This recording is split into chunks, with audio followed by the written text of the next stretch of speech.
Hello, I'm Gordon Brubaker representing a United Voice, and this is being broadcast or taped on January the 21st, 2026. Last night on January the 20th, there was another school board meeting for Mineral County Schools in West Virginia, and I wrote a letter again. It seems like every week, every meeting, I'm writing a letter to them, raising questions that have not really been answered or dealt with, and this is I acknowledge this under board procedure, and this is an example of how the board operates.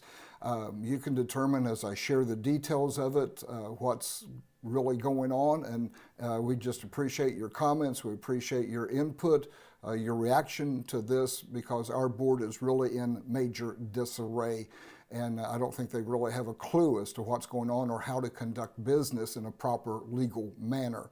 So this letter is dated January the 20th. It's written to the Mineral County Board of Education and to President Bannock.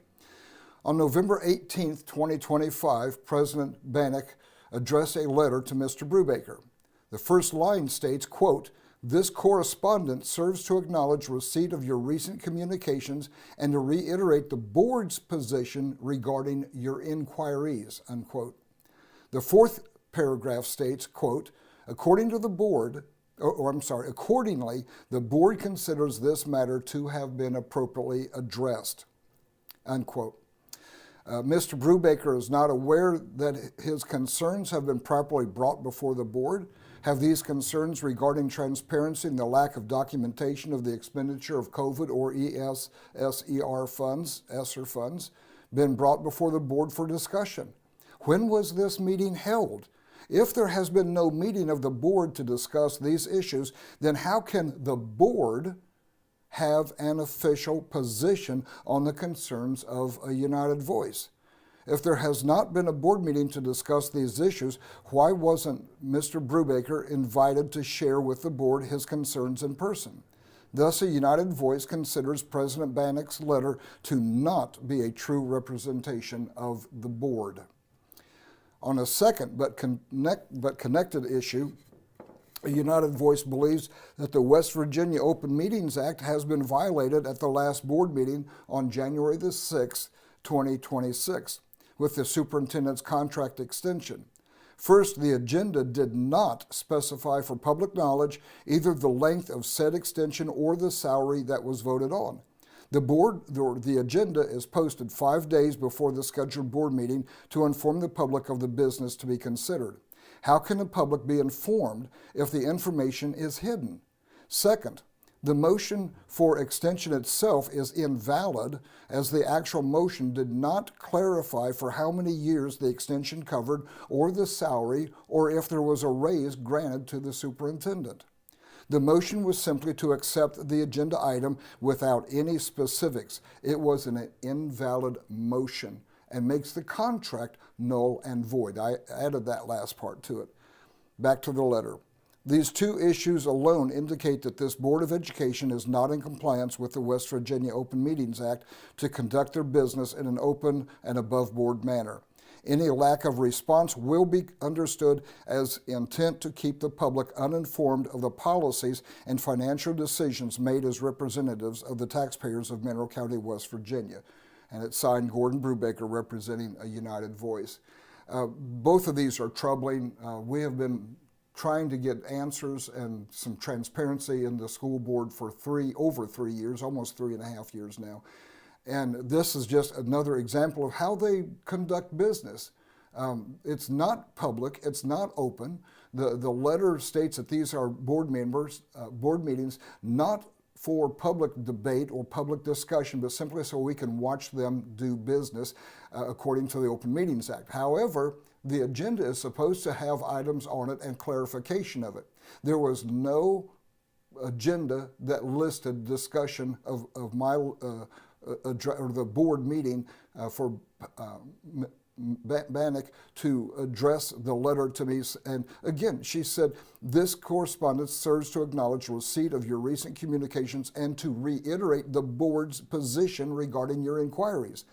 Accordingly, the board considers this matter to have been appropriately addressed. Well, if the board didn't meet, if the board didn't discuss this as a board, then this letter is false.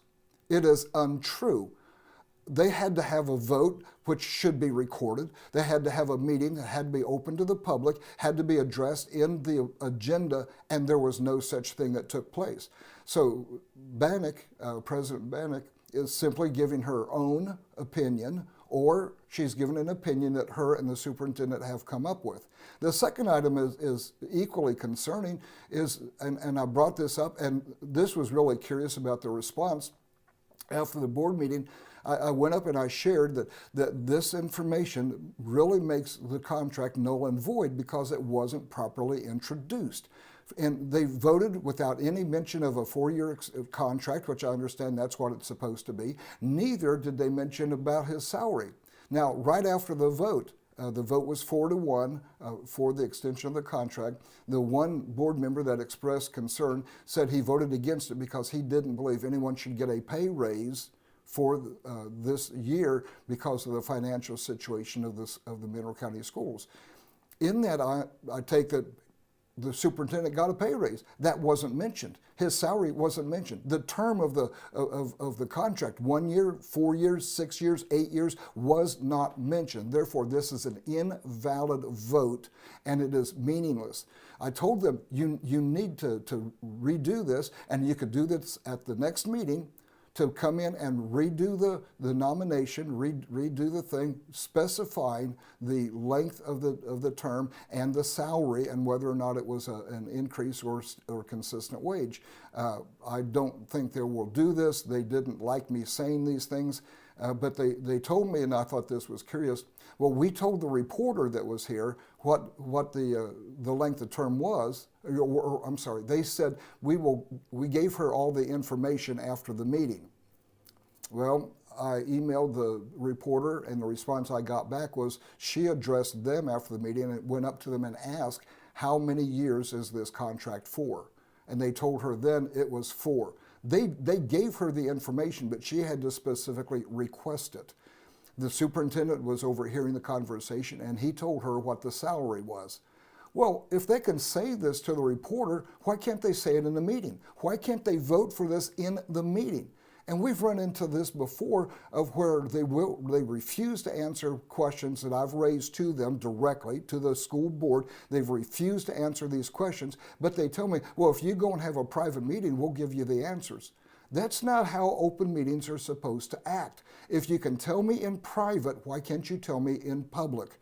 The question is about transparency, about reality, about whether or not they are responsive to the public, of which this board is not responsive to the public, and we need a new school board whose elections are coming up, I believe, May the 12th of this year, and you need to turn out and you need to vote for school board representatives that are going to represent you instead of being a rubber stamp for the current administration. Thank you for listening to this message.